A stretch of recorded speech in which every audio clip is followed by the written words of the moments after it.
What's going on, guys? Jay Hoyt back with you today. Today in the background we have some Hockey Ultimate Team gameplay Division 2 after we got joked in Division 1. So we're back in Division 2. We got Ben Bishop. We've been playing a lot offline. We got a lot of games to come for you guys. And today I wanted to talk about kind of two things like usual. One thing is the connection bar. Now, although I do love the feature of the connection bar, if you don't know, the pregame and when your opponent gets in, I guess, the same lobby, if you want to call it that, in the same lobby, you have in the top right corner where it says either good, fair, or poor, being the connection. Well, there's like a certain system to just say 0 to 30.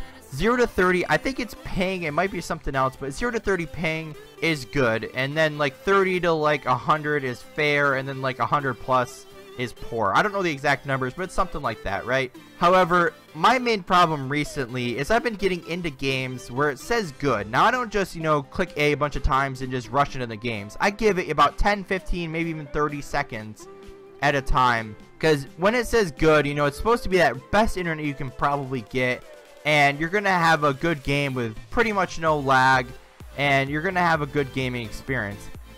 However, recently, I've been getting the good, connection bar thing, and I've gotten into the actual game, and it started lagging. There's big lag spikes, and overall, it's not a good connection. It's like a fair or poor connection during most of the game. Well, if you go to the network performance thing after the game, it shows you like the ping throughout the game. I don't know if it's like within the last little bit, or if it shows like certain time things, and I haven't really focused too much on it. I've just kind of looked at the green bar, the red bar, I think it's orange bar. And sometimes there's big spikes, sometimes it's not even close to being stable. And overall, although it is a great feature, I think it needs to be, fixed a little bit to where it's a little bit more accurate. Like I just said, if you're gonna have a good connection, or so it says in the pregame lobby, if you want to call it that, and you get into the game and it starts lagging, then that system doesn't really work. That connection bar doesn't show the true, I guess, ping of your game. It just shows what it is in the pregame lobby, and then it doesn't help you out for the actual game. Now, a lot of times that can be fixed by, getting into the actual game first without knowing the connection. However, that's where the first minute unwritten rage quit rule thing applies, right? If you don't know what I'm talking about, if you get into the game in previous games, that's what it was in for. You get into the game first minute, if you get scored against or it's really laggy, you could quit the game and nothing would happen, right? You wouldn't get a win, you wouldn't get a loss, you wouldn't, lose coins, you wouldn't gain any coins, it'd be like the game never happened. However, this year it is in the game as well as the connection system, to where if you get scored on or if it's really bad internet, you can quit in the first minute and nothing happens. However, most of the time when that happens, where you either get scored against or you score, against your opponent, it doesn't help.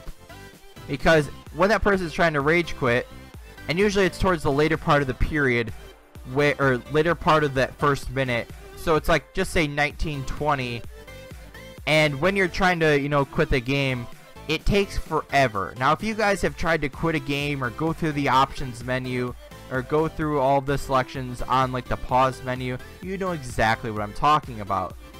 Now, when you're trying to do that, it's happened to me multiple times when I've gotten scored on and when I've gotten scored against.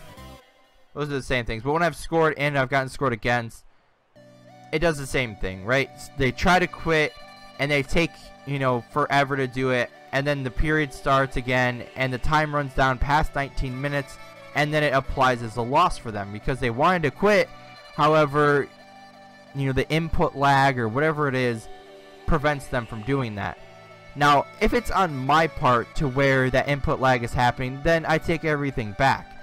But if it's the game's fault and other people are experiencing this, I feel like this is a big issue, because if you're trying to quit or you're trying to do something in an options menu, you shouldn't be forced to have that little bit of like an input lag in order to, apply something. If you want to play a game and you click A on your game, or I don't know what it is on PlayStation, but if you click, your A or that accept or the select button, you shouldn't be forced to, wait that second in order to have that input go in.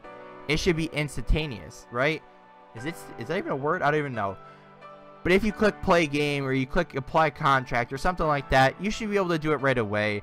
And overall, guys, I think that's all I got to say for this. I kind of said what I had to. And if they're going to have this stuff in the game, they're going to have to make it a little bit more accurate. So if you guys did enjoy, please leave a like. Comment what you guys thought about this in the comment section below. Did you guys enjoy the video? What do you think about the connection bar and the, the ping problems and the first minute rage quit or the first minute unwritten rule thing? Whatever you guys want to call it. What do you guys think of it down in the comment section below? And subscribe for more. Anyway, guys, I'll see you later.